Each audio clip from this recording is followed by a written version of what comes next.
Tere õhtust, auväärt kuulajad koha peal ja kodudes. Minu nimi on Leo Luks ja olen täna pidamas järjekorras juba 5. loengut loengu minisarjast Eesti kirjanduse kadunud kodu.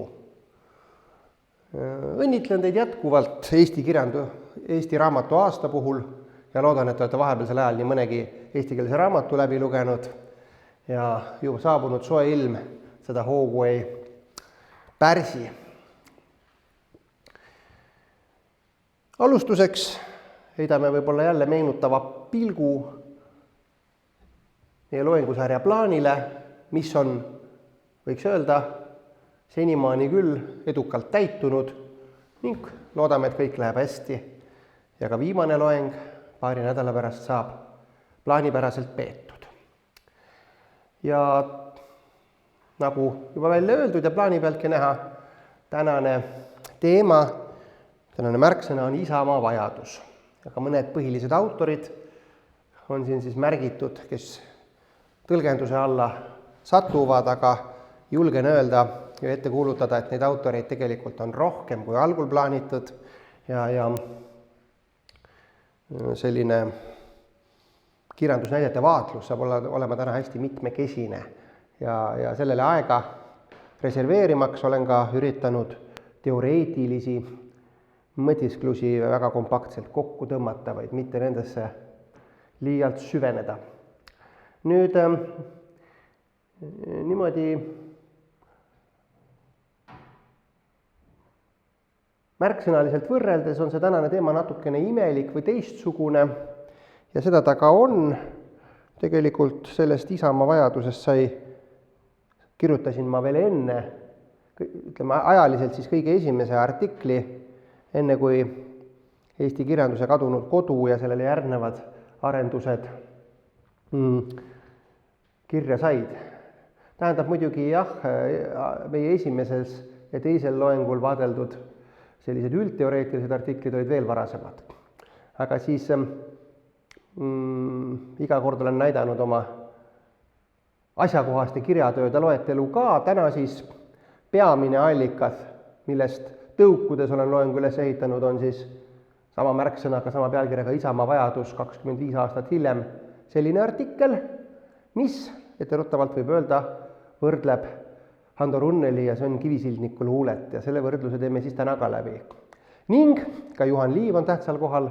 Samal aastal 2014 sai siis kirjutatud Juhan Liivi loomingust avaramalt kodu ja kodutuse piiril. Aga täna sellest artiklist võtame siis ainult isamaa problemaatikat puudutavad osa tõlgendusest. Niimoodi siis. Ja need olid siis üldised plaanid ja kirjandusnimestik. Katsun alati olla süstemaatiline ja tutvustada esmalt ka käimasoleva loengu plaani. Olen seda alati teinud, teen ka täna. Ja nagu näete, on siis 6-osaline plaan. Algame pihta proloogist ja jõuame siis väga isegi niisuguste erootiliste teemadeni, võiks öelda. Ja välja. Ja väike teoreetiline sissejuhatus ja etteruttavalt ütlen, et kogu teoretiseerimine jääbki sinna sissejuhatuse ossa, kui mitte muidugi tõlgenduskokkuvõtteid, mis koha peal sünnivad, ka mitte teooriaks pidada. Aga kes on usinad kohalkäijad või kuulajad video vahendusel, need mäletavad, mis ka plaanis oli näha, et meie eelmine loeng oli ebaõdusast koju tulekust. Ka Freudi tõlgendasime ja paljusid asju ja see loeng oli meil ka niisugune infotihe ja ma lubasin, et midagi jäi ka nagu tuleviku tarbeks ehk tänaseks, see oleks siis tänase temaatika proloog, meenutades veel kojutuleku temaatikat, vaatame siis hästi tuntud sellist isamaalist eepose motiivi Kalevi kojutulekust, Kalevi kojutuleku lubadusest, millega siis ju Kalevi poeg teatavasti lõpeb ja vaatame, mismoodi on selle Kalevi kojutuleku lubadust realiseeritud või edasi arendatud hilisemas Eesti kirjanduses, 19. sajandist kuni päris moodsate aegadeni välja. on mõningad näited, muidugi see ei julge lubada, et siin teatud ammendavus on, aga ma arvan, et kui me näeme, mismoodi see on, siis me saame teatud häälestuse või sellise juba aimduse, kuidas selle Isamaa problemaatikaga või miks Isamaa vajadusest juttu tuleb, mitte Isamaa iseenesest mõistetavast olemasolust ja selle pühitsemisest. Nii et Kalevi kojutulek, eks ole, hästi ju selline, peaks olema hästi niisugune võimas sümbol ja seda peaks ju kuidagi hästi pühitsevalt kujutama, kui üldse ettevõtte kujutada. Ja kui me mõtleme, et selles eeposes on selline nagu rahvust loov või rahvuse loomisest unistav, rahvuse ja tema rahvusriigi loomisest unistav metafoorika, siis ju tegelikult rahvusriigi saabumisega nii esimesel kui ka teisel korral peaks Kalevi kojutulek kuidagi sellist kirjanduslikku täideviimist ka leidma. Aga sellega on hoopis lood järgnevad. Nii, esimene näide, mille ma leidsin, on siis Karl Eduard Söödilt. See on kuskil siin veel isegi minu arvates 19. sajandi lõpust pärineb see luuletus, ma nüüd aastaarvu kuidagi unustasin markeerimata. Nii, vaatame.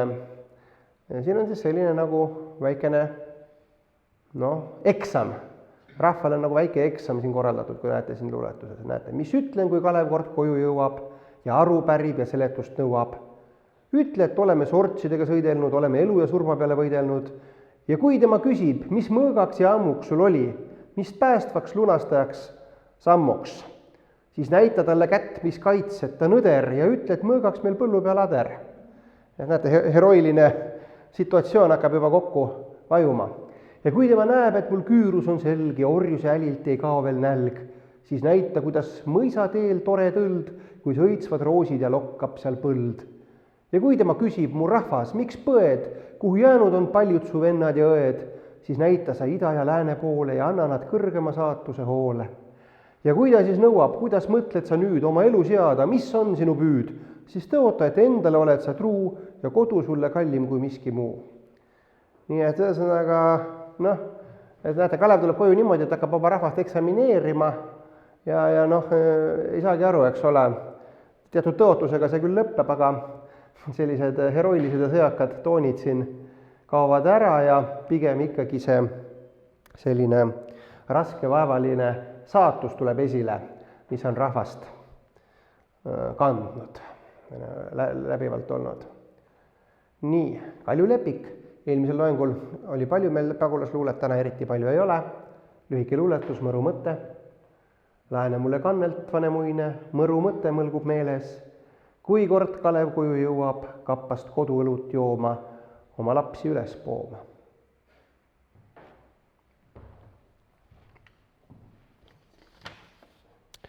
Nii. Siin ajatelg ei ole päris nagu mul range või päris lineaarne, sellepärast, et need olid siis nüüd niisugused nagu tõsised, võiks öelda kurvad või traagilised luuletused. Edasi me läheme iroonilisele lainele. Ja ma arvan, et kirjandustundjad teavad, et Oskar Lutsul juba 1919 on suurepärane näidend Kalevi kojutulek. Ja ma ei hakka siin teda pikalt ümber jutustama, vaid jällegi nagu meil kombeks olnud, olete teadnud minu loengutel, katsume natuke audiovisuaalset vürtsi ka lisada. Ja sellest Kalevi kojutulekust on noorsooteatri salvestus suurepärane meie korüfeedega, paljud neist väga noored. Ja vaatame paari lühikest lõiku, kuidas Kalevi kojutulekuga lood on. Ja hakkame vaatama sellest kohast, kus siis taluperre, pliuhkam tema naine ja ka saunanaine on seal ja siis ka veel väimes. Taluperre on tulnud siis tudeng Priiuse kuulutaja, kes ise vast saabunud iseseisvust hakkab kuulutama. Niimoodi. Nii, ja vaatame siis, mis siis juhtub. Küll siis Kalev koju jõuab, Eesti rahval õnne tooma, Eesti elu uueks looma. Niimoodi ta siis kuulutas, vahepeal on sellised kohad, jätame vahele, kus hakatakse korjandust tegema, Vabadussõja armeele, aga korjanduse käigus selgub, et muud pole anda kui saunanaise kindad, et pererahvale endal polnud midagi üleliigset. Üks ilma auguta pada oleks olnud, aga seda ei tahetud. Tähendab, auguga pada just, jah. Vette vaskab. Nii, ja nüüd siis järgmises kohas, kuhu me jõuame, Pliuhkam pereisa reageerib sellele Kalevi koju tuleku lubadusele. Nii, ma pean natuke kerima. Kuulge, noorena, mul oleks teie vasta üks palve, aga ma ei tea. Jaa, palun. No te lähete nüüd jälle sinna linna. Aga te ütlesite ennist, et keegi Kalev pidi varsti kodu tulema. Ei tea, kas ta peaks mõni siit nurga mees olema või? Ooda. Ei, härra Sägi, lubage nüüd, härra Sägi. Vaadake, ma rääkisin Kalevist. Nojah. No Kalevist, vaadake Kalev. No Kalev on ju iga nurgamees ja muidugi, ja ka siit nurgamees on ta. Ja vaadake, kui Kalev ükskord koju jõuab, siis käib ta läbi iga Eesti talu, iga maja, iga saunahurtsikugi. Vaada, kui tore, igas talus kohe käib teine. Vahest siis te olete nii kena noorela ja saadate mulle ka selle Kaleviga linnast ühe plekist toro. Sina ära sega, mina ei kõnele praegu sinuga. Jaa, nii umbes arvsile pikkuse. Ega pikemat ei ole vaja. Ega mina maksan kohe ära. Maksku, mis ta maksab. Ärgu seda kartu, et ta maksmata jääks. Aga ühest otsast oleks vaja, et ta oleks nii umbes nimetissõrme jämedum. Aga teisest otsast ta peaks natuke jämedum olema, nii umbes 2 sõrme jämedum. Hää küll, jaa, ma võin saata küll.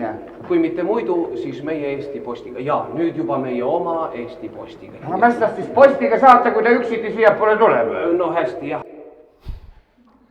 Ja plekist toru oli siis vaja puskari ja aparaadi jaoks.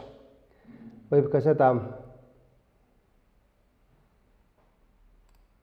seda juurde mainida. Nii et niimoodi siis nägi juba aasta peale ise Kalevi koolitöökat Oskar Luts, meie rahvakirjanik. Ja meenutame Kalev Keskküla, vara lahkunud Kalev Keskküla. Tema luulekogust Vabariigi laulud tuleb ka hiljem juttu. Ja ka selles luulekogus on siis Kalevi kojutuleku nimeline luuletus. Kalevi poeg, vabariikliku tähtsusega Herakles, tahab koju tulla. Tal on nüüd Ameerika pass ja kangelaspension omanimelisest teadusfondist Indianas. Vabariigil on nüüd uued heerosed, Kalil, Uzi ja Kalašnikov, Breta, Smith ja Wesson. Võiks talle ikka Tartusse professori koha teha, seal tal hea korporandidega jõmistada. Viimati ehitab Kivisillagi üles. Kalevi poeg, Ameerika tualetikultuuri laps, peeretab nagu jätkusõjaaegne Soome haubits ja paneb ema ja ülikooli kemmergust läbi voolama. Vaat niimoodi. Nii.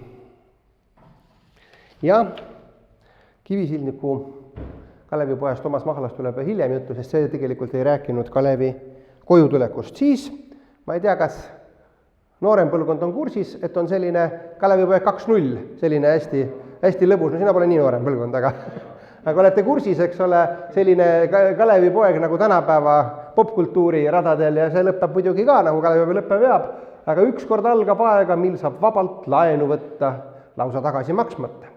Küll siis Kalev jõuab koju oma lastel õnne tooma, Eesti asja edendama.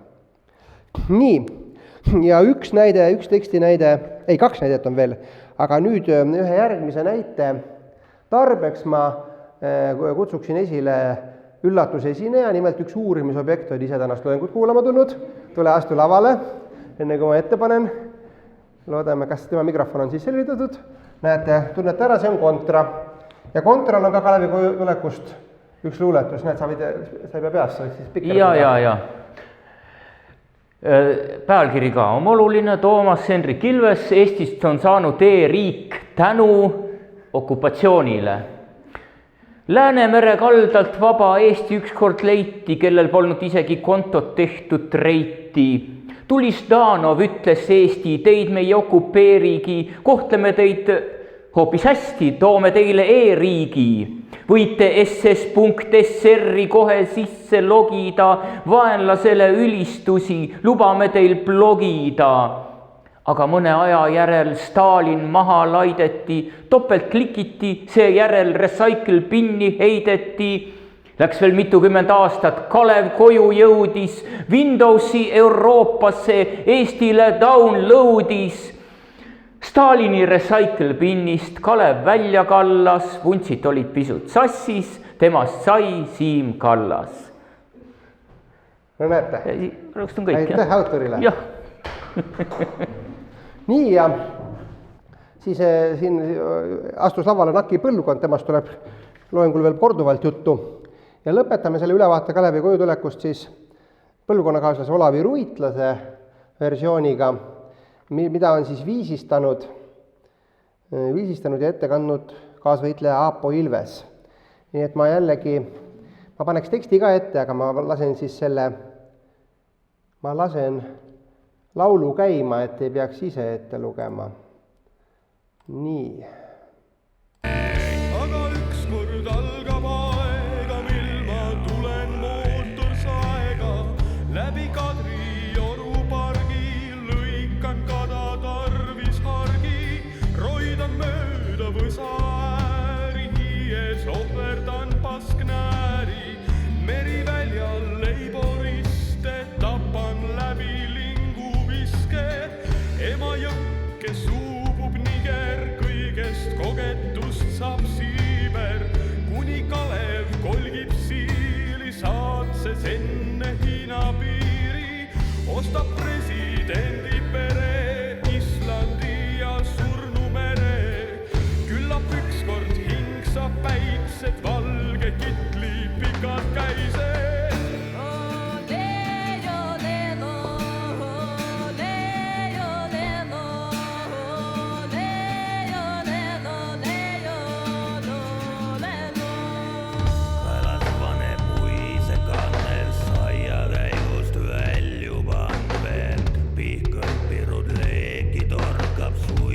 Marlborot ma orkad, aga ükskord algab aega, supiin saab tasa praega ja aga ükskord algab aega, valge palad kõrge laiga.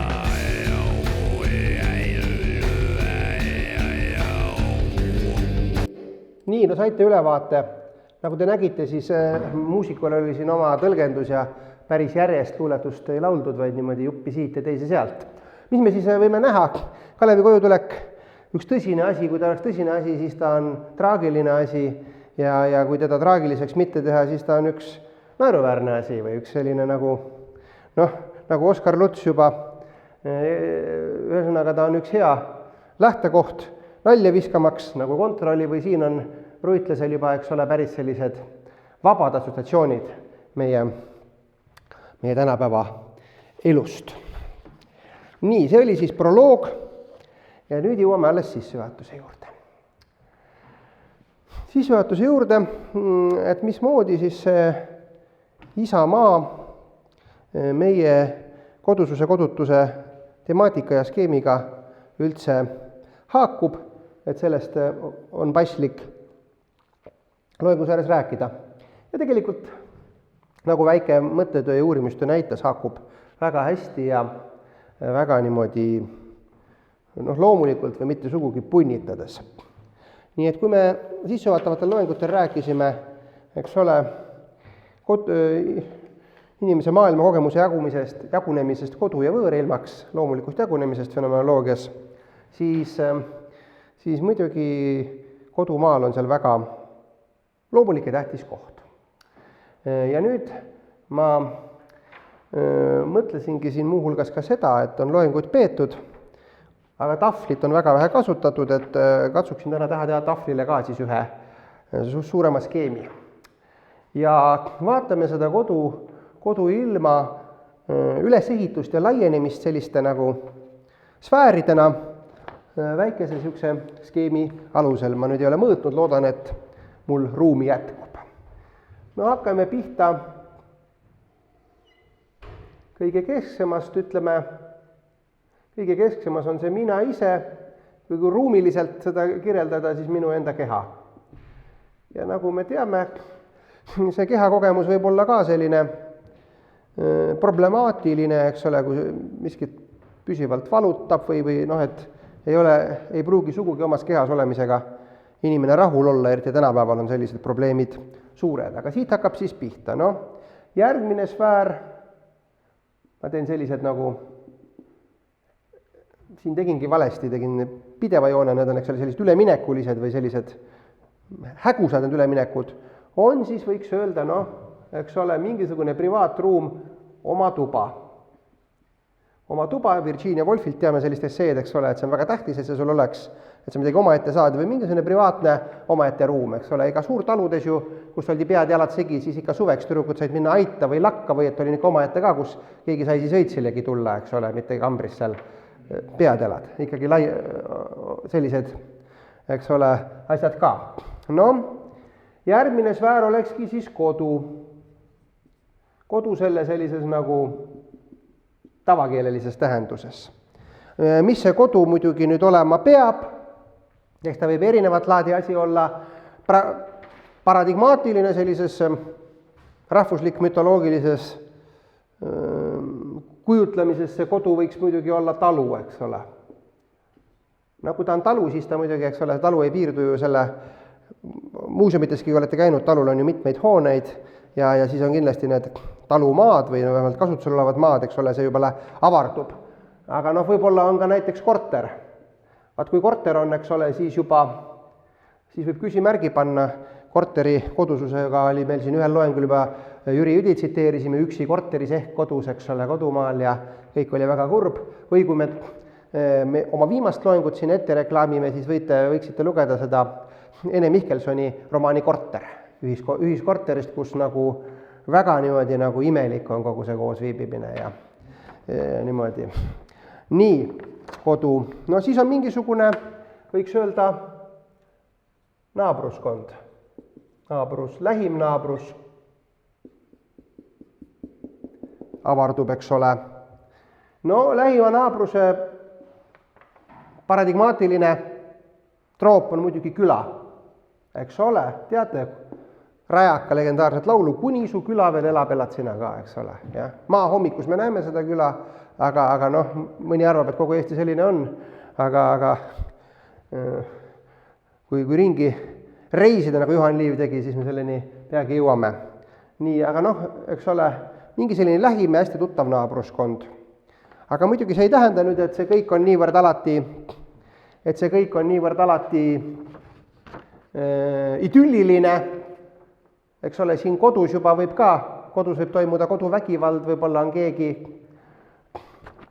naabruses on, eks ole, mingi kiuslik naaber, must lammas, nagu Pearu Andresele. Ja naabruses muidugi pole ainult küla, vaid, eks ole, noh, kuskile siia küllaltki naabrusesse jääb näiteks ka mõis. On ju? Mõis, mis on ju tavaliselt ikka selline kurnaja ja väljanõudja ja rikub seda idülli. No siis, eks ole, mingisugune kaugem naabrus, ütleme näiteks vald, mingisugune selline naabrus, kus sa võib-olla veel käid ja nagu Valdur Mikita on kirjutanud, ega siis vana talu inimene väga kaugemale ei sattunudki, kuskil 20 kilomeetri raadiuses võib-olla kogu oma elu viibis.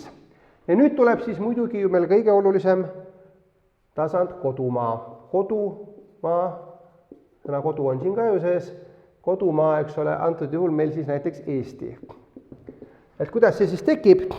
Mul on siin, soovitan lugeda Ea Janseni artiklit Kodu ja Isamaa, tema on seda uurinud ka ajalooliste allikate puhul, et kodumaa, selline arusaam, et näiteks Eesti võiks olla kodumaa, et ühesõnaga selline nagu, me teeme ruumilise skeemi, aga alati on ju ka mingid kodukaaslased, korterikaaslased, eks ole, perekond, noh, vähemalt külatuttavad, vallas on neid juba see side siukene nagu anonüümsem ja et kodumaa, sellised kodukaaslased on siis muidugi, eks ole, rahvus. Rahvus moodustab siis kodumaal kodukaaslased ja see, et kõik rahvuse liikmed võiksid olla mulle kuidagi nagu lähedased, sellise arusaama loob siis rahvuslik liikumine. Rahvuslik liikumine oma sellise, võiks öelda, rääkisime poeetilisest väest, mis on kirjandusel ja rahvuslik liikumine loob selle ka ennekõike kirjanduse kaudu näiteks. Laulude kaudu, laulupidude organiseerimise kaudu.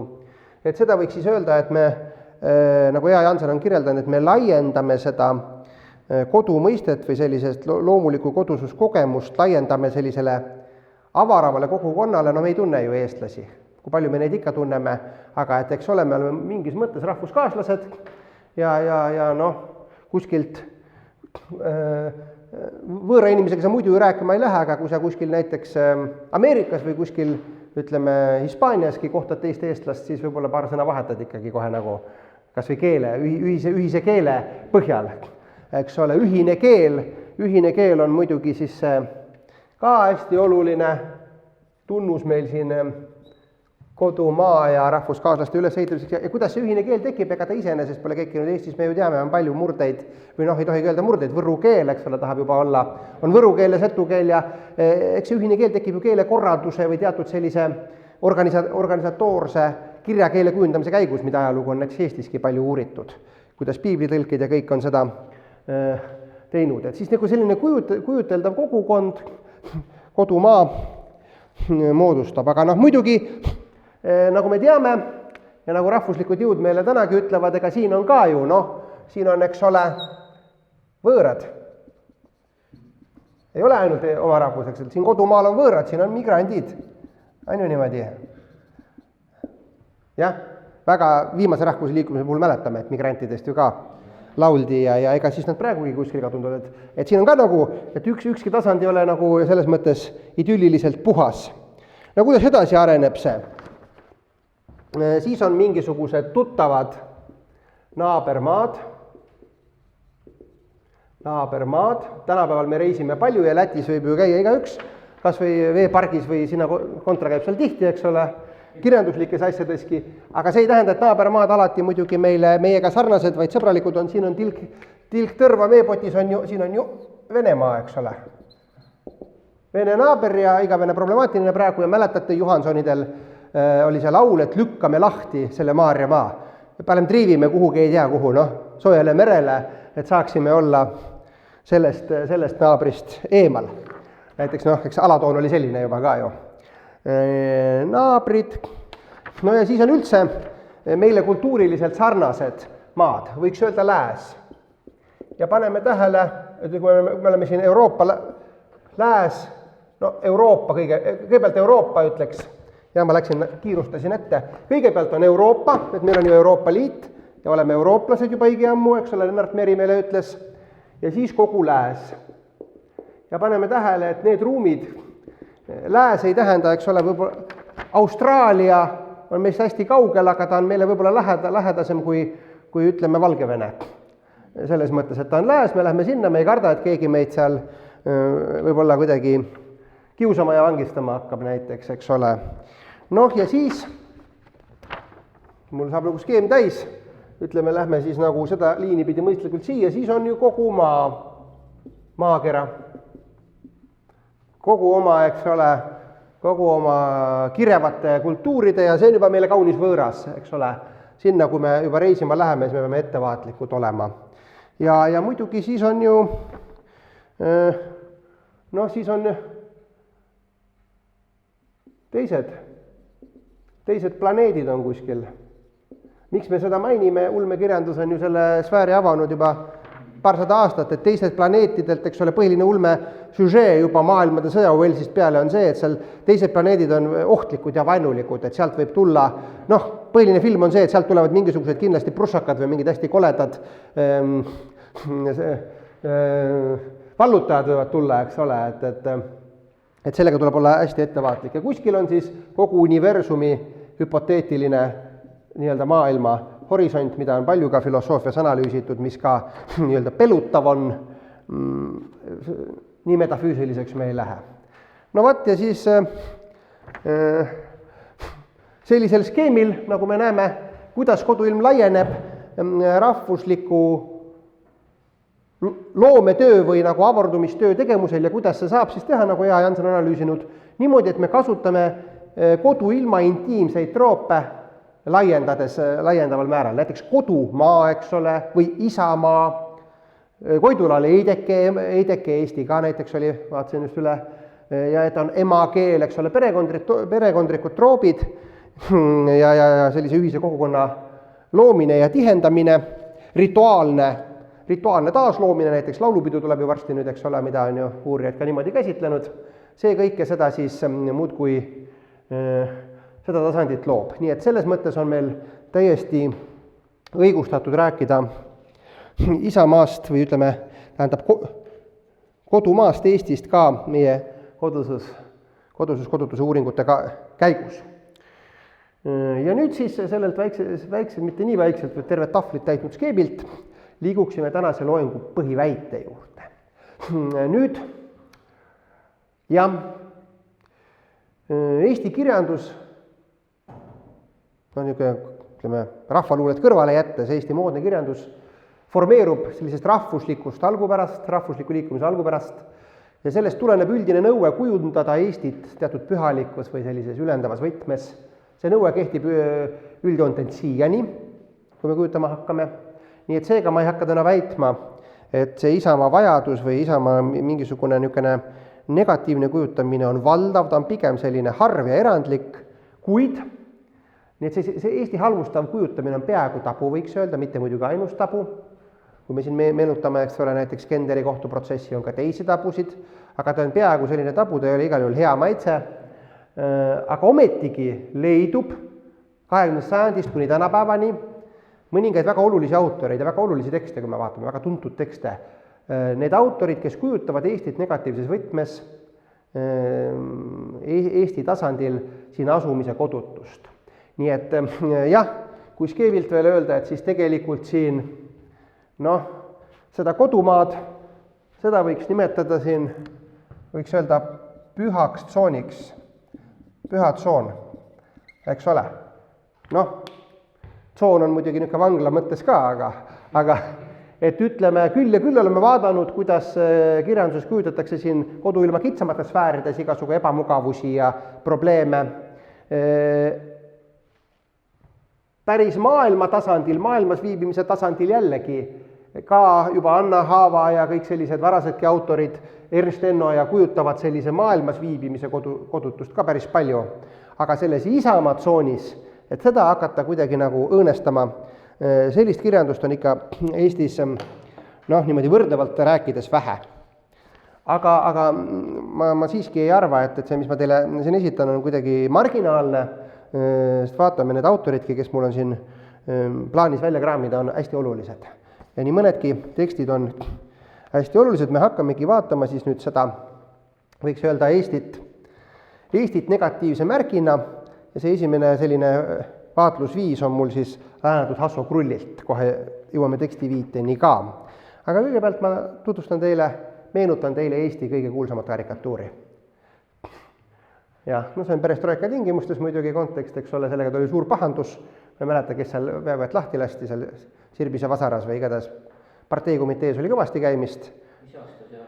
See oli, jah, kuskil seal, ma jään nüüd praegu võlgu, aga kuskil seal igatahes perestroika algajal, 86-87 kuskil seal niimoodi.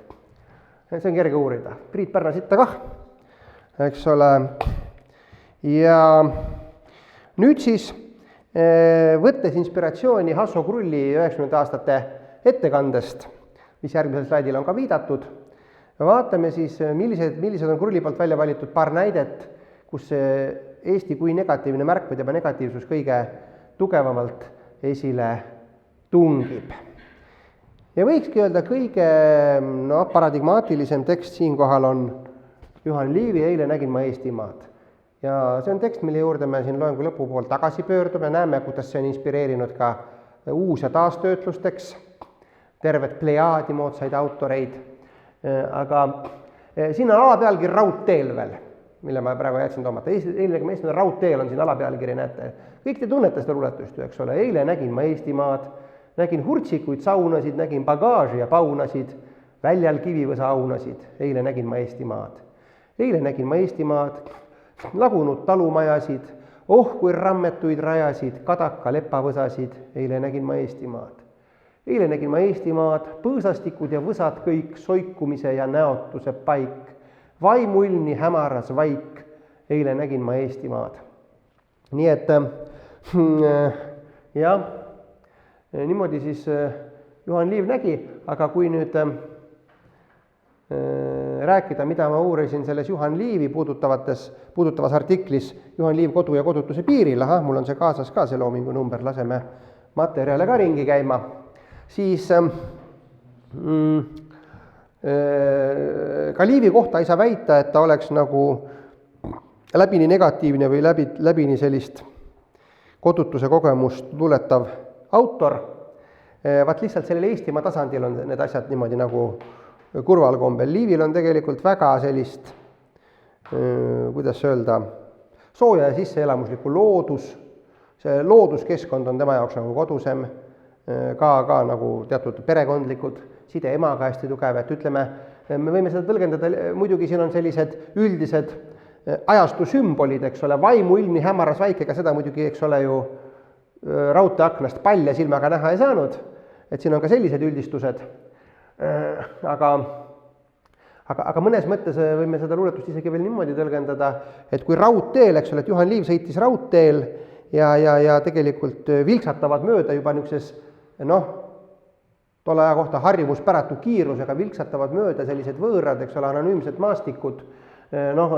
bagaaži ja paunasid, neid ta nägi küllap seal vagunis, eks ole, inimesed trügivad oma pagasiga ja kõik on niisugune nagu küllaltki võõras, et sellise tundliku inimese jaoks, kellele nagu tegelikult selline kodune rutiin, kodune talurutiin, eks ole, sobis tegelikult, et siin on nagu selline võib-olla mõttekoht ka, et see kujuteldava kogukonna poolt astutud kodumaa tasand, et kui sa hakkad teda niimoodi vahetult läbima ja tajuma, et siis ta ja veel sellises raudteeaknas, sellises kiirvormis, mis on raudtee ääres ikka, ega seal raudtee ääres ju mingisugust paraadi ei peeta, seal ongi võsad ja niisugused asjad tavaliselt, kivihunnikud, raudtee läheb ju läbi, eks ole, läbi suuste, asustamata paikade paljuski. Et siis see ei ole nii-öelda nagu mugav vaatlusviis, et sellise võib-olla ajastu kiirenemine ka mängib siin kaasa. Aga me saame selle luuletuse ümbertöötlusi veel palju näha ja õige pea tuleme Liivi juurde ka tagasi muus osas. Teine näide, mille siis Krull viidatud artiklis esile toob, Gustav Suitsu laul Eestist, 1913 juba näete avaldatud siis. Õudne kui needmine ajalugu, maha tallatud jõuetu sugu, kõverad küürakad vaevakased, juurtega juurteta mädasu mülkas, see on Eesti. Sois kas neis valmivad viljade voosid, noorelt ju närbuvad põskede roosid, roostetab tegude haljast teras, rängalt rabavad hallaöö piitsad. Oleme Eestis. Kes küll heledalt naerda siin suudaks, see, kes mured kõik rõõmuks muudaks, koormal kummargi lõhkab elu, veel aga hädaoru küla kohal, Eesti elu. Hundipajud, pedajapalud, teistviisi mühavad tammesalud, teisiti viinapuu lehestikus lõuna taeval kostavad laulud, Eestis sajab. Hääletult rooste udude märga, ei siin haljast loorbirvärga vajuta kellegi lauliku pähe, saatusest roostitum sündida laulikuks Eestis. Laulame tundes, et varakult kaome, siia neetud sohu vist vaame, millest aga unistame surmalapsed, paremast teistele elupäevast, Eesti päevast. Nii et siin siis üks põhiline järeldus, mille ka Krull esile toob, et ikkagi see Juhan Liivi märk oli, eks ole, niimoodi küll reservatsioonideta negatiivne, aga et reeglina nagu siitki välja loeme, et reeglina ikkagi käib siis Eesti kodumaa negatiivne kujutamine läbi sellise, et see on nagu selline olustiku pilt või hetke pilt, aga sellega peab kaasas käima siis ikkagi paranemise lootus, nagu Kalevi kojutulekuga siin alustasime. Siin kõrval ei ole nüüd üldse Gustav Suitsuga seotud, ma vaatasin, slaidil on ilus ruum, see on siis nüüd Raul Meele Apokriivad,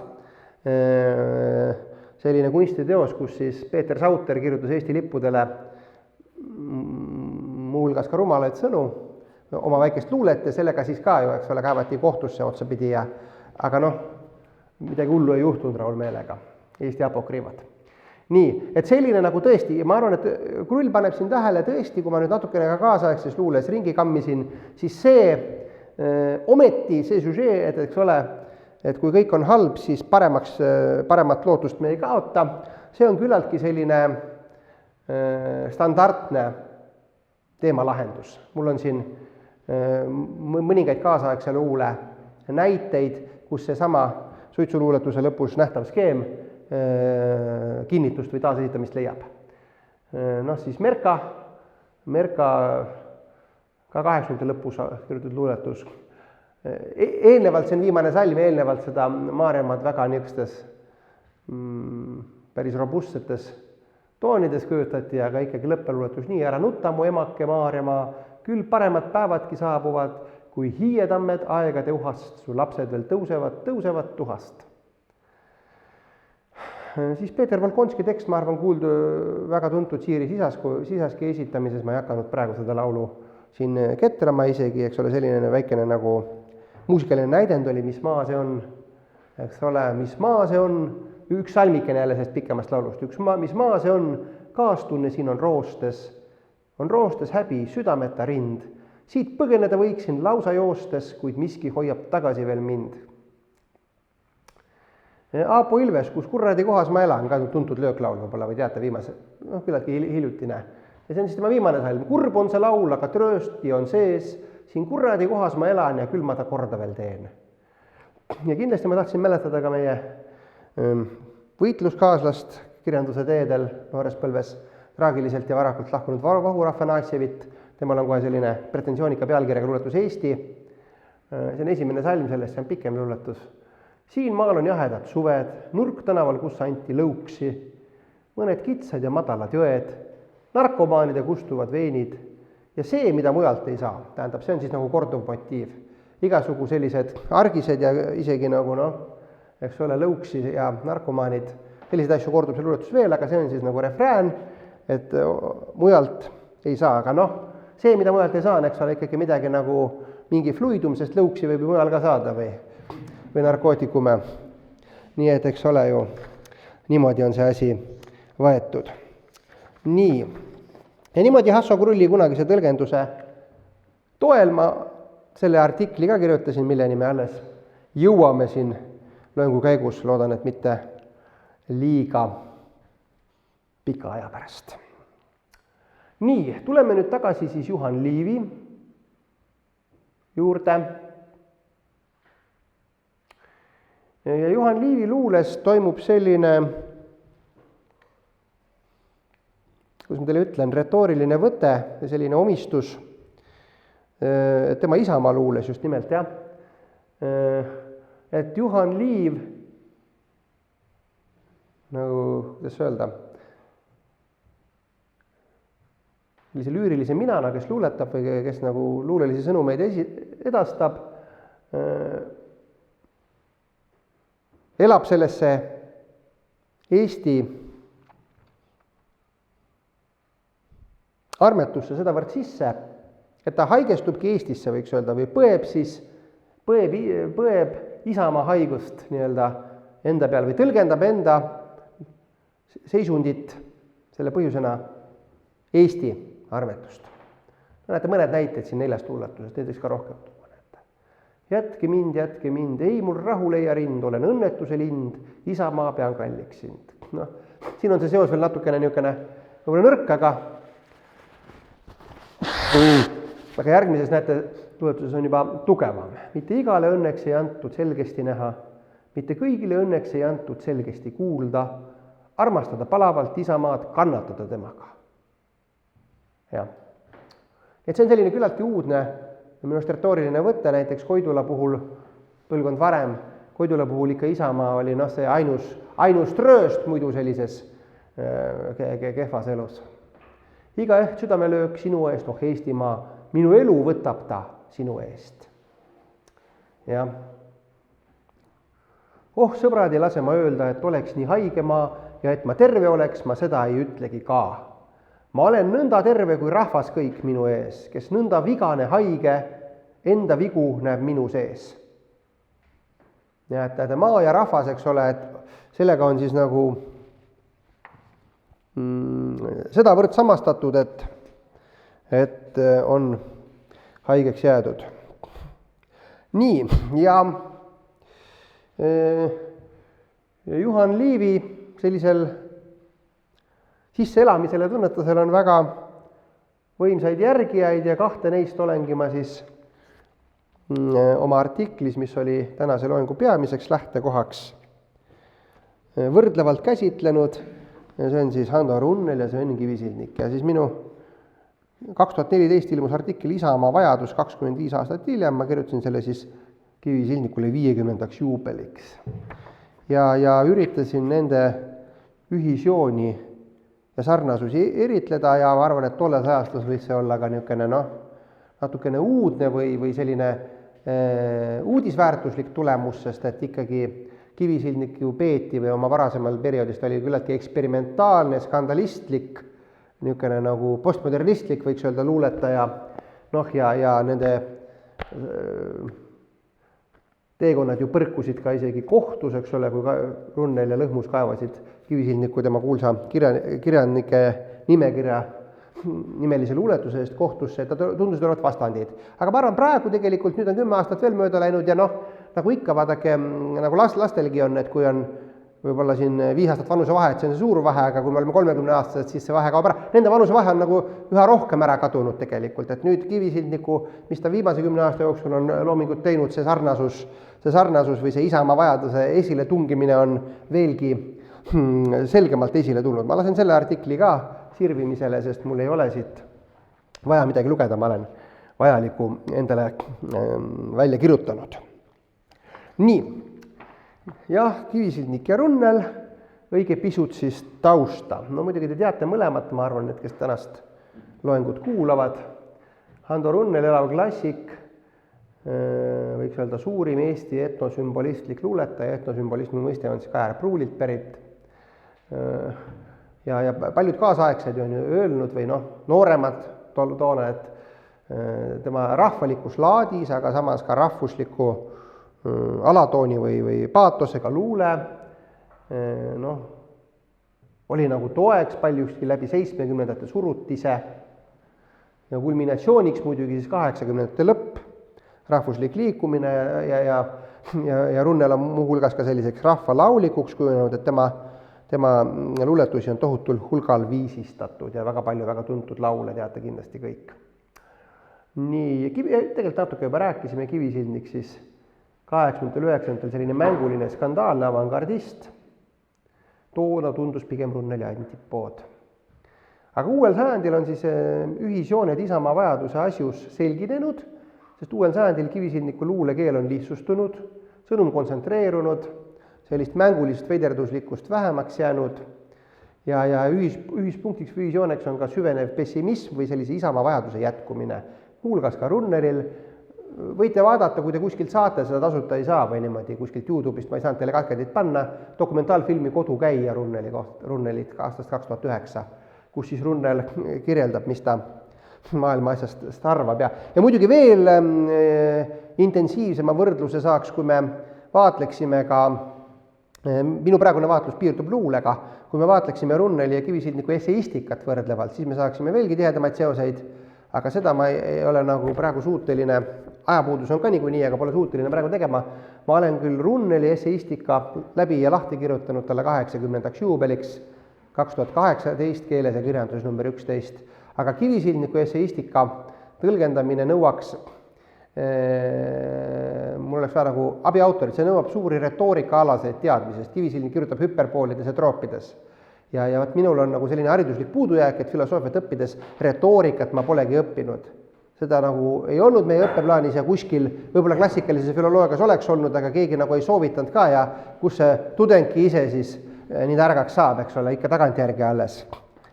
Nii et siin mul oleks vaja retoorika asjatundjat kaasautorist, kui selline huviline leidub, siis võime kunagi antud töö käsile võtta, kui ka aega leidub, mis on veel teine raskus. Nii, ja vaatame läbi paari teema, selliste näidete, mis ka artiklis, aga ma olen näiteid nüüd uuendanud, sest vahepeal on ju 10 aastaga eriti Kivisildnikul terve rida luulekogusid juurde ilmunud.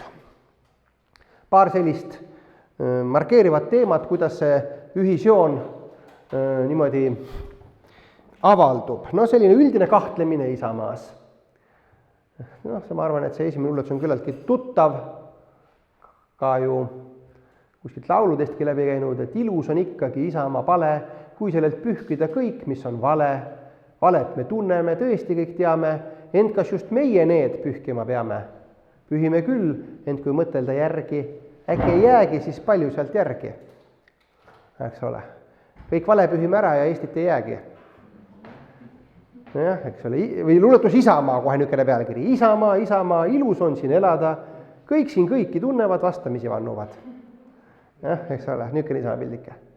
No ja võrdleme, mida ma siis kivisidnikult olen toonud sama meeleolu võrdluseks, see on hästi ilus see esimene just. Kuskil on Läti, siis tuleb tükk tühja maad, seejärel Soome. Kivisidnik on lühivormides just hästi tugev ja tal ongi see auhinnatud, minu arvates õigusega auhinnatud luulekogu Sumo, kus on sellised haikulikud lühikesed, noh, sina muidugi tead, aga laseme ikkagi, siin on ka nooremat põlvkonda, see Sumo võiks kindlasti soovitada lugeda.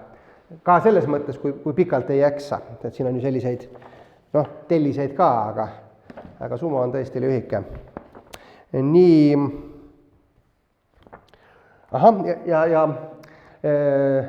mis ma veel tahtsin öelda, et Runneli selline Isamaa käsitlus on erandlik ka oma ajastu ja põlvkonda kontekstis. Kui vaatad võrdavalt, ütleme, 60. põlvkonda, Kaplinskit, Paul-Eerik Rummot, Viivi Luike, nendel ei ole sellist käsitlust. Isamaa, kui me Isamaa nagu ikkagi käsile võtame, siis ta on ikkagi selline, noh, kõrgetes toonides, eks ole. Siin olen sündinud tasasel maal ja ei ole nagu selliseid ütlusi nagu ei lubata. Et Runnel lubab, eks ole, noh, teatud selline Juhan Liivilik otsekohesus või selline nagu nii. Hooramine pole patt, kodumaa reetmine pole patt, sest ära anda pole midagi peale, tühja ilukõla. Sama muidugi, sama tühjuse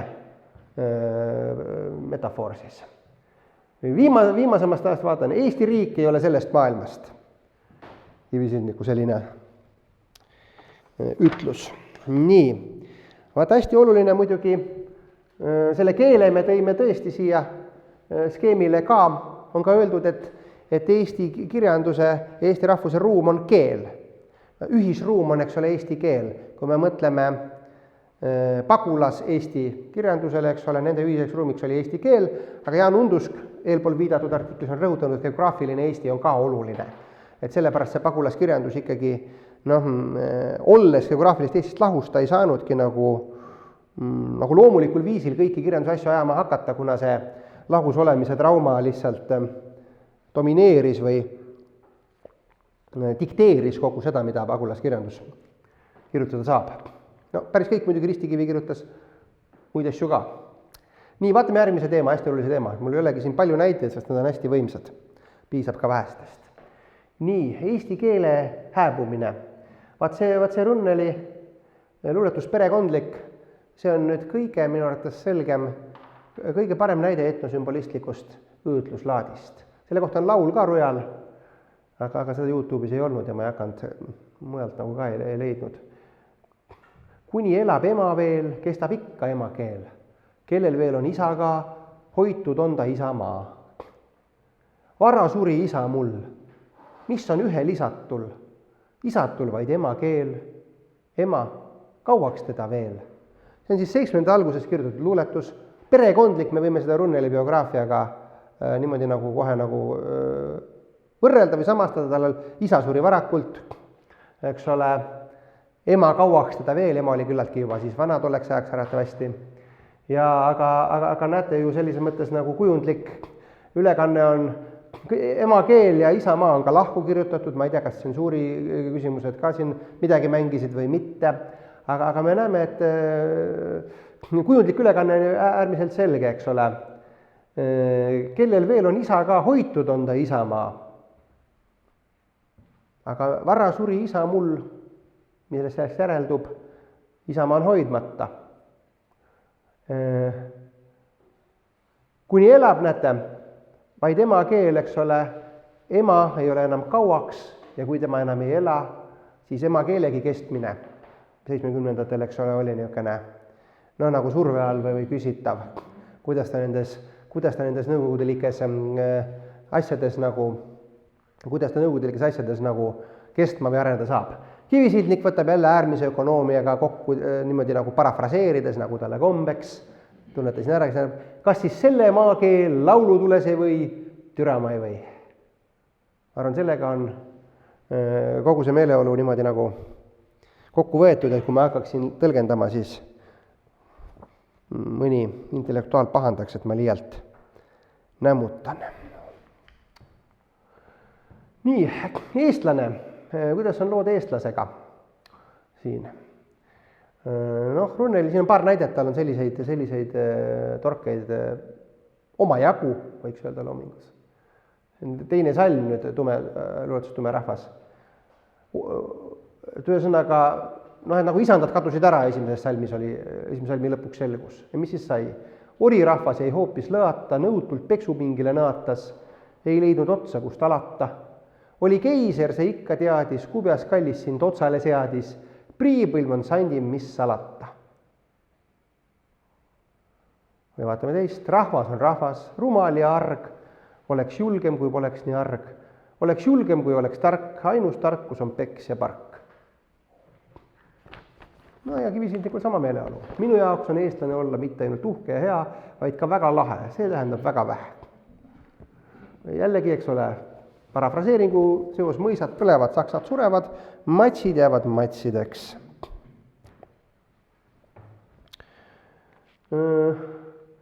Kasuahnus, midagi ebaisamaaliku või midagi isamaalikule vastandlikku, eks ole. Näete, juba see kasuõpetus on ka 7 minuti luuletus. Ei ole mekat meil, kuhu minna, ei saa me valmis oma püha linna, aga hiiemetsad on maha saetud, urikivid on uppi aetud, pühad põrmud on ümber maetud, põev jalge all kivikallas, ise priiskame oma vabat vallas, rahad rusikais, topid laetud, silmad sirmiga kinni kaetud. Võiks olla nagu kaasaegne luuletus, aga juba, eks ole, nõukogudeaegne. Eestlane ei heida meelt, kirbu sita korjab teelt, selle hais ei hakka ninna, kuskil võib ka tarvis minna. Ja või siin Kivisildniku, see on nüüd väljavõte pikemast luuletusest Kalevipoja Komas mahlas. Meie kõrged ideed, rahvuslikud väärtused ja eestilised luulud ümbrisetakse igal juhul ja järjest enam tarbimisväljaheidetega. See on siis, sellega ta resümeerib, et miks ta mõtles välja kunstiprojekti Kalevipoja Komas mahlas, mida siis luuletus pikemalt kirjeldab. Selle projekti üldine ülesehitus oli selline, et oleks Kalevipoja kuju ümbritseda klaasanumaga ja sinna hoone peale teha siis selline avalik WC, kus on ainult pissuaarid ja ümberväli õllekas ja siis pissuaarides saab käia nagu asja ajamas ja siis see tase hakkab Kalevipoja ümber tõusma ja siis on ka loosung, et Kalevipoja peale ei situ mitte keegi, sest ainult pissuaarid on ainult nagu kergemat asja saab ajada. Et selline, see on kogu Otsin naist on see lahti kirjutatud ka, Vikerkaares ka. Selve suvepäev, lükkad enda ees päikest, ongi õhtu käes. Vastukorvis oli see päikese kujum Selveri logo. No et niimoodi siis elu võib ka mööduda. Nii, need on nüüd siis sarnasused, aga siin on ka muidugi selle võrdluse lõpetuseks tuleks võib-olla ka mõningaid erinevusi rõhutada. Esiteks muidugi Runnelist rääkides, see, mis me välja tõime, ei ole Runneli loomingu niisugune nagu ainus või läbiv juhtlõng, tal on ju selliseid ikkagi hümnilisi või tulevikku kuulutavaid ja seda sorti tekste ka, nagu see ka ju Rein Rannapi poolt kantaadikski tehtud Ilus maa ja omal ajal ka vist ära keelatud otsapidi kuidagi ja nii edasi. Runneli autori hoiak, ma ei ütlekski võib-olla, et autori teadlik hoiak, aga selline nagu me tajume nüüd Runneli autori kuju läbi sellise, läbi nagu pikaaegse retseptsiooni, läbi selle positsiooni, mis ta on ajaloos mänginud, ajaloo keerdkäikudes, selline nagu rahvaisa või lauluisa võiks öelda. Eks ole, jah, et tal on, näete, teatud nagu ka tekstiline hoiak, et ta nagu küll seda eelpool vaadatud näidetes seda probleeme ja kitsaskohti ja nahutab ka või niimoodi ütleb halvasti või vaatab, toob halva esile, aga muidugi see, eks ole, maa tuleb täita lastega, hästi kuulus laul, eks ole, või veskimehest, eks ole,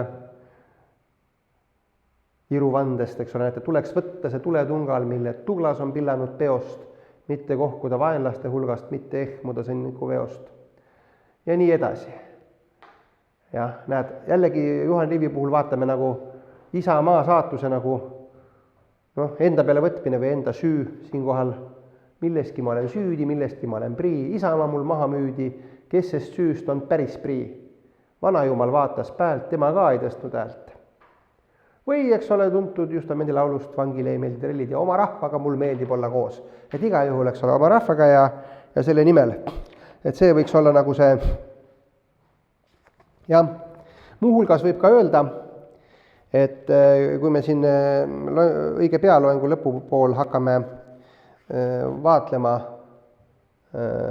uuemaid ümbertöötlusi Juhan Liivi eelpool tõlgendatud luuletusest Eile nägin ma Eestimaad, siis Runnelil on tegelikult ka üks, võib-olla mitte eriti tuntud tõlgendus, kus ta tegelikult pöörab selle meeleolu täiesti ümber. See on muidugi 88. aastal ilmunud kogust, eks ole, perestroika aegsest kogust, kus tal on kogu luuletus Täna nägin ma, seda mul ei ole slaidile pandud, aga ma vaatasin, et ma ajaliselt jõuan küll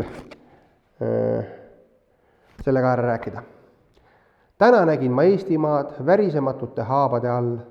Täna nägin ma vere vääristamist värisematus virus. Nägin Eestit pampude ja pagasiteta, monopolide ja magasiteta, Eestit ilma agraaraguliteta, kõike nii nagu unistatud ammu. Nägin Eestit nüüd ühtsena jagamatuna, töövalvel olekust magamatuna, kihtideta, klassideta, eliidita ja massideta, nägin ideaalset Eestit täna.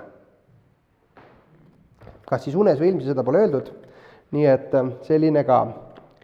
Aga muidugi, mis siis on Kivisildniku autori hoiaku selline resümee, võiks öelda, et Kivisildnik teeb asendustehte, ta nagu ka liivilik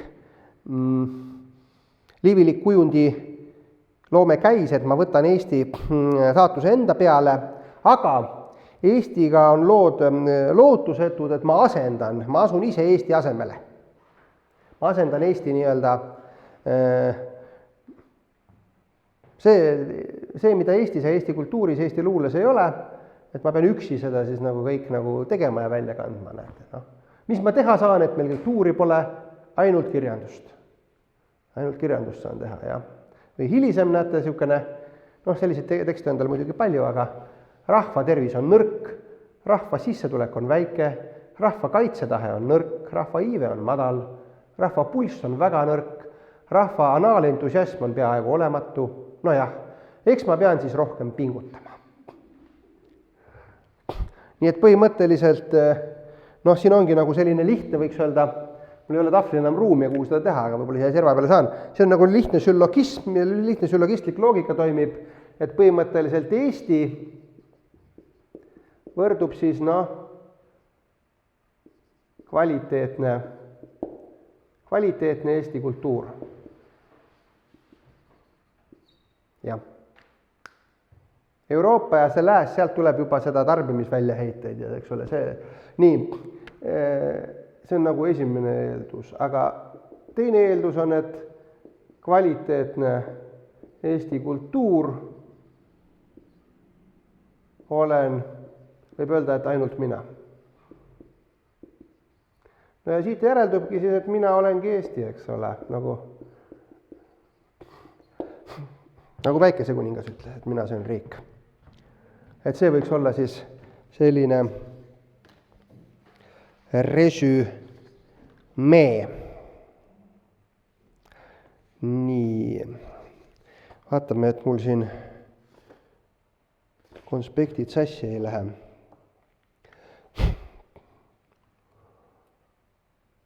Ja muidugi, nagu öeldud oli, et Eesti selline nagu taandamine või alandamine on omamoodi tabu, et see ongi siis üks mehhanism, mis hästi toimib või miks ka Kivisildnikku on palju analüüsitud sellise transgressiivse autorina.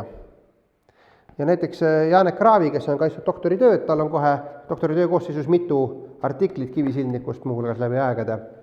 Nii et seda doktoritööd. Võib ka laiemalt, siin on muid tõlgendusi ka, see on väga niisugune huvitav lugemine.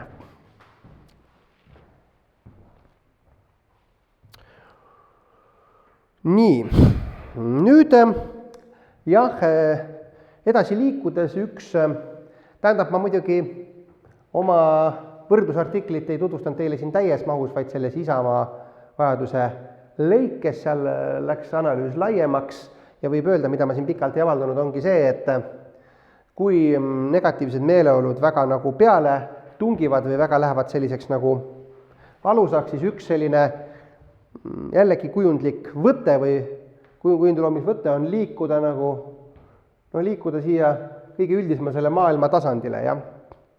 Et ekstrapoleerida see Eesti armetu saatus maailma lõpu problemaatikaks, et siis, eks ole, on see, probleem on mõnes mõttes üldisem, aga selles mõttes ka näiteks Hando Runneli üks selline loominguline strateegia on siis mõtelda lõpust ja luuletada lõpust, aga sellisel viisil, et venitada luulelises nagu luuleloome käigus venitada ajatelge niimoodi, et see lõpp,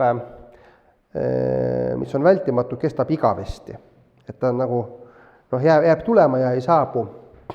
Et luuletuses on ju selles mõttes kõik võimalik. Kivisildikul muidugi on tegelikult nagu sellises lõpumeeleolu teatud mõttes forsseerimine, tema esile kutsumine, aga tegelikult kui me näeme, siis ka ei saa. Kivisildikul see maailma lõpp ei saabu, seda tuleb kommertslik ja kommertslikult jällegi ei sobi. Kui maailma lõpp on kommertslik, siis olen vastu, on kivisildikul umbes selline luuletus. Nii, aga üks asi, mis ma seal rääkisin taustaseletus on ka see, et miks näiteks Runnel tänapäeval enam ta on niisugune klassik, eks ole, kuskil laulupeole niimoodi, aga et miks ta ei ole aktuaalne võib-olla tema luule niimoodi igapäevaselt ja sellepärast, et eks ole etnosümbolistlikus võtmes, nagu ta kirjutas, ta oli aktuaalne omaaegses kultuurisituatsioonis, keeldude tsensuuri ja sellises situatsioonis, aga tänapäeva kultuurisituatsioon on juba pikemat aega selline, interneti ja kõige säärasega muidugi üha rohkem võimendunud, et on vaja hästi võimendatud, hästi valju sõnumit. Ja hästi kõvasti ja otse ütelda, et see asetab kirjandusele ka väga suured väljakutsed ja nõudmised. Ja ma arvan, et Kivisildik oli üks, kes sellega toime tuli või seda mõistis või sellega kuidagi juba tegelikult sammu käis, aga nüüd järgmine ka ajastusse hästi sobiv, kuigi muidugi meie tänases päevas võib-olla juba natukene unustusse jääv, valjult, karjuvalt ja otse ütlemise niisugune viis on siis punkluule. Punkluule, eks ole, kunagi oli, veel sajandi vahetuse paiku oli hästi populaarne teema. Ja nüüd vaatleksime Eesti Vabariigi kriitikat sellises varases punkluules Villu Tamme näitel. Ja siin Villu Tamme on õige tuntud nimi, ma arvan, siin on mul siis 2 hästi väärtuslikku artefakti, ma loodan, et keegi neid ära ei pätsa. Luulekogu Tuvi oli tihane ja siis album Gringode kultuur. See luulekogu siis 92 ilmunud ja Gringo kultuur aasta hiljem. Aga kui me vaatame luuletuste, mis siin jutuks tulevad, siis Villu on dateerinud isegi aastaga 1990 juba mõned ja niimoodi. Nii et kohe vabariigi niisugusel nagu, tekkimise hetkel võiks öelda, sellel hetkel punkluules, ja mitte punkluules laiemalt nii palju, kui ma nüüd mäletan, ma natukene nooruspõlvest seda ka uurinud, kahjuks punkluule suuremad andmebaasid on veebist maas, mis kunagi olid, ei taibanud kõike välja kopeerida, nüüd otsisin loengu jaoks. Jällegi ka Villu Tamme on selle kriitika suhtes erandlik autor, ka ütleme punkluule sellise tuntuma kihistuse raames. See, mida me vaatleme, sellist ei ole Trubetskil, sellist ei ole Merkal, sellist ei ole Mait Vaigul, sellist käsitluslaadi. Ja juba see nagu natukene hilisem punkluule läheb juba selliseks, klassikriitikaks või ökokriitikaks või ka mitte nagu sellisel vabariigi tasandil käsitlemiseks. Muidugi ma ei ütle, et ta on unikaalne, sest mul mälu värskenduseks, aga ma sirvisin läbi punkluule kogumikku tagasi Prügimäele, mille Jürgen Rooste koostas, seal ka ei olnud sellist asja rohkem. Nii, ja siin on mul paar näidet, muidugi need laulud on pikemad, aga tegelikult neid tekste on, kuskil, neid tekste on natukene veel. Ja üks üks vägagi selline üldistav luuletus või laul on, et südames oleme migrandid. Ja näete, siin on siis niimoodi aastal 1990 kirjutatud, et Eesti Vabariik on napakas idee, kui Eesti rahvale on muret tekitav probleem, et Lääne televiisor maksab 3 aasta palga, kuid rubiini pärast häbi on tuttavate ees. Rubiin oli siis nõukogude telekamark, kes nooremad võib-olla ei tea. Teil oli rubiin. Meil oli midagi muud. Südames oleme migrandid, tähtsam kui kodumaa on peoteis Soome raha. No toona oli see, eks ole, Soomes käimine ja Soome mark oli niisugune tõsine asi. Gringode kultuur. Mu vabariik on petnud mind, mu vabariigil puudub hind. Ei leidu vabariigis meest, keda ära osta ei saaks kilo vase eest. Sest kõik mehed olla sooviksid proua Silvesed. See oli üks vaseäritseja. Ja no sama meeleolu on veel mu isamaa on Savist Saar näiteks seal samas kogumiku lõpus, et sellist nagu ajastu diagnostikat ja muidugi see sama kasuahnus, mida me vaatasime juba Runneli puhul, eks ole, et sama kasuahnus või et ütleme, et mis me siis, kui ainus eesmärk on Soome raha, et kas see on siis vabariigi taastamise nüüd põhiline mõte. Nii, see oli siis nüüd selline nagu robustne punktluulelik peegelpilt ja edasi vaatame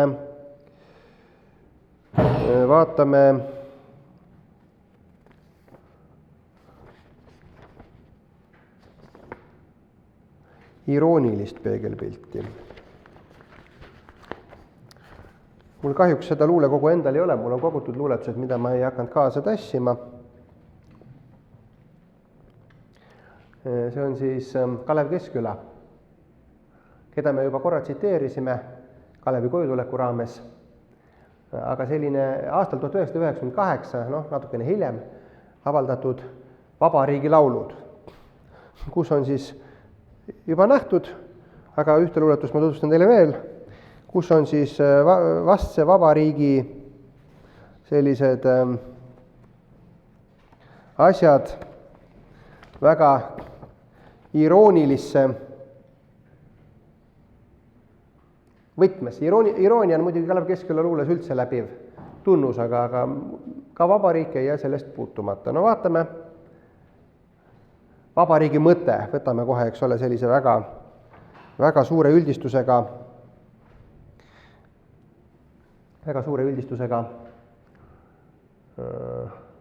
pealkirja. Vabariigi mõte on sinu õnn, eluaegne euroremont, lihakombinaadi mõni singisem aktsia, hea, aga mitte liiga kallis side eluga.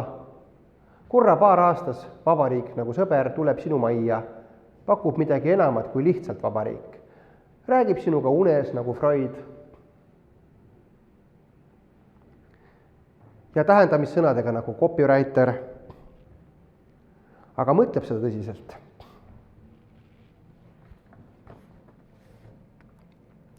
Nii, ja ma soovitan seda kogu lugeda. Seal on sellist mõttekohta muidugi rohkemgi. Nüüd läksime siis sellisest nagu tõsisest nagu põrutavast stiilist iroonilisse registrisse ja nüüd liigume ühte registrisse, mis jällegi oli 90. aastatel väga võimas laiemalt kirjanduses, üldse laiemalt kultuuris. See on siis paroodiline register. Ja juttu tuleb nakist. See on just nakivarane pilt.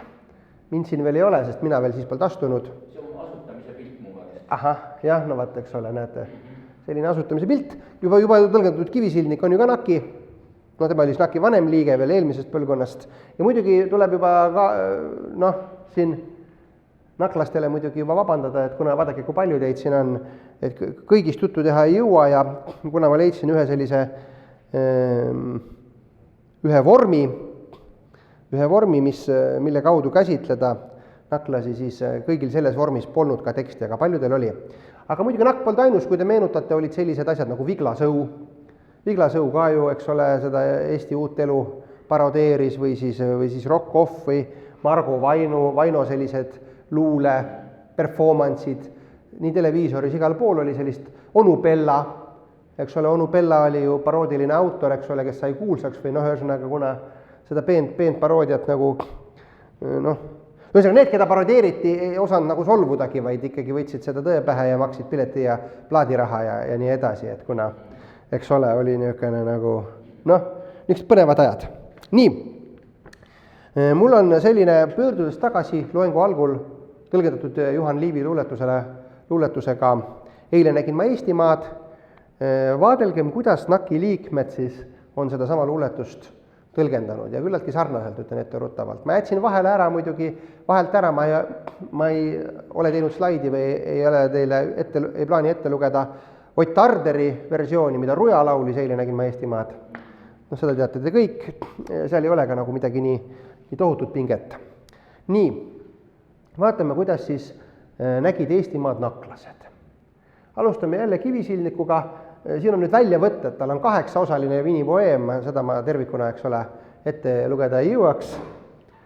Nii, nagu näete, siis Kivisildik on üldse, eks ole, me võiksime eraldi päris mahuka luulekogu tema Liivi käsitlustest nii-öelda panna, tal on ju see liivlased, siis mina pean Liivi-preemia saama ja nii edasi veel. Aga siin siis näete jällegi suundi niisuguse nagu kompilatsiooni stiilis. Eile nägin ma Eestimaad, õhtu jõuab ja päev veereb, aga kuhu jäi viibne reliikvia? Eile nägin ma Eestimaad.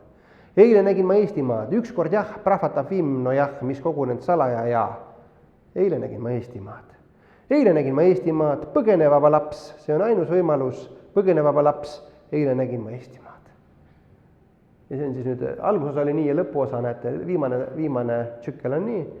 Eile nägin ma Eestimaad, üks kiirgus on lakanud, tee viib läbi hilise aja, kus õhtu on hakanud. Eile nägin ma Eestimaad. Eile nägin ma Eestimaad, see õhk, see kellade kaja, see kõlas kui viimane kord, all hiilgava taevaraja. Eile nägin ma Eestimaad. Eile nägin ma Eestimaad, sa oled korraga orb, kõik möödub, jõgi ja maja ja murdunud advaga mänd. Eile nägin ma Eestimaad. Aga nüüd ma paluksin meie uurimisobjekti jälle ütlema. Tasapisi, kuni mikrofon saab sisse lülitatud, ka kontra on kirjutanud luuletuse. Eile nägin ma Eestimaad, nägin, kus pitsitas pankurent nii, et üks sai vaid järgi, hunt oli hundile konkurent hundi seaduste järgi.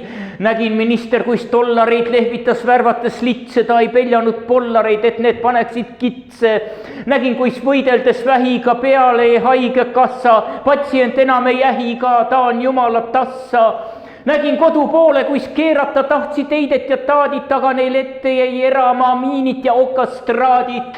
Nägin, kus mängis parlament mängu, mis varjatult topelt. Mafia kirja sai kaladelt, nõunikuks saatke meil Robert. Nägin, kus oldi elevil, kui pakkus kaubanduskeskus, välismaa suitsuvorsti, mil 3-aastane kestus. Täna nägin taas Eestimaad, kõik oli jumala hästi. Loe nüüd ridade vahelt, kui saad, mida mul kõrgemalt kästi. Aplaus autorile.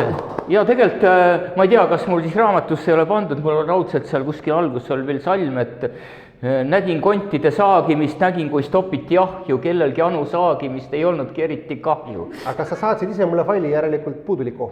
Ei, võib-olla ma siiski, mul on väike enesensuur äkki toiminud, ma arvan, no ma ei tea. No nüüd sa lobisesid välja, no nii. No vaat, niimoodi siis, kõik käib meil siis NAK-i raames. Näete, siin on jälle 2 naklast, Ruitlane ja Ilves. Hakkame siis Ruitlasest. Eile nägin ma Eestimaad ja üleeile ma Leedut. Täna sõitsin ma Elvasse, poolel teel nägin Peedut. Ja poolel teel olin Peedus, jõin poede repil tarhunni. Ja nii nagu lintšitud Jeesus näitasin rahvale munni. Ja siis nägin jälle ma Eestimaad ja mingit lõigukest Leedust. Margates leidsin end Elvast, mõtlesin sittasest Peedust. Nii, Ilvesel on siis Eile nägin ma Eeslimaad, muide Eesli aasta oli kas Vladimir Beekmanil või, eks ole, selline etnosümbolistlik, no niisugune metafoorne romaan on, eks ole, et nagu, et Eesli aasta, mitte Eesti. Nii, Eile nägin ma Eeslimaad, nägin neegrit ja pedesid, nägin blamaaži ja baklažaani, Peeter Võsa ja Aunastet, Eile nägin ma Eestimaad. Eile nägin ma Eestimaad, Tornimäe toredaid majasid, tubasid sinna, kes vajasid, Riigikogu ja orjasid. Eile nägin ma Eestimaad. Eile nägin ma Eestimaad, eesli kisa ja lambamäed, tegid eeslid ja lambapääd, vaimu ilmas nii hämaras vaik. eile nägin ma Eestimaad. No näed, aga see Ilvese käsitlus Riigikogust ja sellest on ju kontraluuletusega päris sarnane, kui me juba vaatame. Eks ole, nii et seal mingisugune nagu niisugune ajastu tunne, mis sellises paroodilises võtmes avaldub. Nii, Veiko Märka. Eile nägin ma Eestimaad, Gauja jõe kaldasalusid, jõukaid Zemgale talusid, Riia kesklinna tornisid, Ventspilsi kalureid mornisid. Eile nägin ma Eestimaad, Ogre kampsuni kudujaid tööl, Tamme pärgasid ligoööl, Bobiradasid Siguldas, Traume miksereid undamas. Eile nägin ma Eestimaad või oli see üleeile või oli see Lätimaa. Eks ole, vahet pole, siin me näeme ka ruitlasega sarnasust, tema seal seikles Peedu ja Elva vahel ja vahepeal põikles Leetu. Ja siin muidugi nüüd slaidi täiteks Aare pilve ei ole, tähendab muidugi Naklane erakond oli nagu selline viisakama kirjanduse nagu paralleel koolkond, aga tähendab, ütleme niimoodi, et praeguse esitlusega see motiiv ei ole küllastunud, et tegelikult on veel Triin Soomets ja Roost ja nii mitmedki on seda teinud, Sirbis oli kunagi selline nagu väljakutse, kus on veel autorid, aga nad ei sobi sellesse paroodilisse esitusse, nii et sellest tahaks ka väikse raamatukese kokku sellest samast luuletuse juba versioonidest. Nii, aga vaatame, kuigi pilv on viisakas erakondlane, siis ega see meeleolu nii palju ei erinegi, kui me nüüd vaatame. Väljal kivivõsa aunasid, eilsuse taskud täis liga ja pori, kõrvatsest tahmased, tusk rüseleb, parajasti nimme kohas. Pea kaldub ja murdub kaelalt, veereb tänavat pidi alla. Püüan ta kinni, mind on naljakas vaadata, seisatan. Sõrmed külmetavad, käsi ka, tasku ei saa pista, seal on pori. Jalutu kerjus vedeleb märjal kõnniteel, selle nimi on Isamaa. Õhul on lõbus olla ja mis siis? Ja siis tuleb leida optimaalne sõnastus, aias sadas aia. Nii, ma arvan, et te nägite, võib-olla tunnetasite seda 90. meeleolu, ma arvan, et pikki tõlgendusi pole siin vaja praegu pidada, seda enam, et meie loengu normaalaeg hakkab nii-öelda lõpupoole tüürima. On jäänud veel üks alateema tutvustada. Juba siin, kui me olime selle teoreetilise skeemi juures ja vaatasime seda, ühesõnaga seda ruumilist jaotust, sai räägitud rahvusliku kogukonna loomisest kirjanduse poolt läbi selliste koduilma intiimsete troopide laiendamise. Seda ei saa nüüd ainult kitsalt geograafiliselt võtta, vaid tegelikult ka need ema, isa, perekondlikud troobid, need selles mõttes nagu segunevad, eks ole, et Eesti võib võtta ka selliseid kodukaasluse vorme. No näiteks tuleb praegu meelde, aga et praegugi oleks võinud enne juba öelda, Janseni Eesti hümn, mu isamaa, eks ole, on ju isamaa, õnn ja rõõm, aga on ju niisugune salm, et sa oled mind ju sünnitanud ja üles kasvatanud, on ju? On küll isamaa, kes sünnitab, nagu Zeus sünnitas kõrvast ju selle Ateena või, eks ole, niimoodi. Et ühesõnaga, et siis siin nagu need nagu ruumilised ja isikulised troobid võivad seguneda ja kui me jõuame nüüd sellise viimase ikka nagu pika pinge lõpetuseks võiks erootilise asja jätsin nagu lõpuks, kuigi nagu loenguplaanis sai kurvastusega öeldud, et see erootika kaua ei kesta ja kipub võtma pornograafilisi vorme, mida me paraku ka siin hakkame nägema. Selline erootiline isamaa ja kui me räägime isamaa armastusest, siis on see seos ju lihtne tekkima. Et isamaa armastus, kas ta jääb nii puhtaks ja platooniliseks või kuidagi mittemeeleliseks. Meenub üks anekdoot juba, meenus see nõukogudeaegne anekdoot, kui kolhoosis kuulutati välja, et armastuse eri vormid tuleb loeng. Ja kultuurimaja läks paksult täis muidugi, et armastuse vormidest loodeti, et ei tea millest ja lektor ütles, et armastusel on 3 peamist vormi. Kõigepealt on mehe ja naise vaheline armastus, aga sellest teatate juba kõike, mis vaja ja sellel me täna ei peatu. Siis on meeste ja naiste omavaheline armastus, aga seda Nõukogude Liidus ei esine ja sellel pole vaja ka peatuda, see on nagu roiskuva lääne perversne nähtus. Jääb veel 3. vorm, milleks on rahva armastus partei ja isamaa vastu ja sellest ongi tänane loeng. Aga muidugi see isamaa armastus võib ka erootilisi toone võtta. Kas ta jääb perekondlikult välja peetuks? Ei pruugi. Ja juba Juhan Liivil on see luuletus, sa oled kui salanaine, kui te vaatate, eks ole. Sa oled kui, no muidugi see on, eks ole, võrdlev võrdluslik kujundlik see, aga me võime seda ka tõe pähe võtta. Sa oled kui salanaine, mu kallis kodumaa, ja seda küll avalikult ei tohi nimeta. Kui vahest nagu varksi mõte su poole käis, siis panevad seda nad pahaks. Kõik ilmsest siis kisa täis. Jah, muidugi metafoor see, aga isamaa kui salanaine, selles on ka, ütleme niimoodi, omad arenduskäigud. Ainult, et see isamaa armastus, kui ta muutub meeleliseks, siis ta ei jää eriti ilusaks. Ta muutub selliseks dysfunktsionaalseks. Nii, võtame kivisildniku näite jällegi. Eile panin ma Eestimaad, padi näo peal, maailma ei saanud. Pidin Eestimaaga piiruma, jah. Siin on nüüd jällegi lühikene katkend võetud slaidi silmas pidades. Ood Eesti asjale, see on siis nüüd Eesti asi, eks ole, on iga niisugune sümbol. Kahjuks me siin ajapuudusel ei vaadanud, kuidas võiks vaadata ka kuidas pääsukest ja vappi ja kõike siukse asju siin tõlgetakse hümni, aga et Eesti asi, ja siin on niisugune selline pikem ületus, mis on siis kirjutatud mingisuguse ajalehe uudise peale, et võrreldi neid rahvuste meesliikmete keskmisi suguelundi pikkusi ja et Eesti sai siis kõrge koha küllaltki, 3. koha selles võrdlusgrupis. 3. koht tuleb koju tagasi, seega Eesti mees toob oma 15,7 centimeetrit isamaa altarile. Et hea, et esimesed eetakse, tagumist tapetakse, et tema on keskmine. Mis ka ei juhtuks. Räägitakse, et kunst on pikk, vale, Eesti mehel on palju pikem. Või siis nüüd praeguseks minu teada viimasest tuulekogust, Armulo prügikast, jälle katkend natuke pikemast tuuletusest. Minu jaoks on Eesti riigi lipuks ja vapiks lühikese riistaga luuletaja, kelle teine luuletaja on mingil põhjusel pealelööjaks valinud. Ja siis väljendab nördinult seda, mida tal väljendada on.